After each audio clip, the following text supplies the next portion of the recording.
IB എന്താണെന്നറിയാത്ത കിഴങ്ങന്മാരാണ് Gandhi university ഇരിക്കുന്നതെന്ന് മുൻ vice ചാൻസലറിനെ മുമ്പിൽ ഇരുത്തിക്കൊണ്ട് ഞാൻ പറയുക. വിദ്യാഭ്യാസം എന്നത് തൊട്ട് തീണ്ടിയിട്ടില്ലാത്ത, യാതൊരു അറിവും ബോധമില്ലാത്ത, വിവരക്കേട് മാത്രം പറയുന്ന ഒരാൾ നമ്മുടെ വിദ്യാഭ്യാസ മന്ത്രി. ഇവന്മാരല്ലേ നമ്മുടെ വിദ്യാഭ്യാസത്തെ പരിഷ്കരിക്കാൻ പോകുന്നത്? ഇവന്മാരല്ലേ നിങ്ങളെ നല്ല ഗതിയിൽ എത്തിക്കാൻ പോകുന്നത്? ഒരു ക്വാളിറ്റിയും അയാൾക്കില്ല. ഇത്രയും അബദ്ധങ്ങൾ വിളിച്ചു പറഞ്ഞ ഒരു വിദ്യാഭ്യാസ മന്ത്രി കേരളത്തിന് ദോഷമല്ലേ?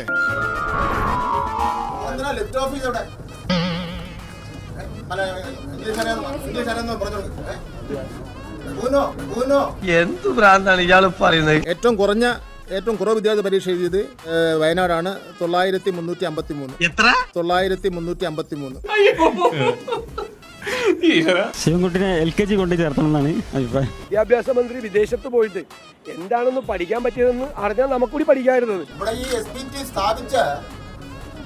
സ്ഥാപിച്ച രാജകുടുംബം ഉണ്ടല്ലോ, ഇംഗ്ലീഷിൽ പറഞ്ഞു കൊടുത്താൽ സ്കൂളിൽ പോടാ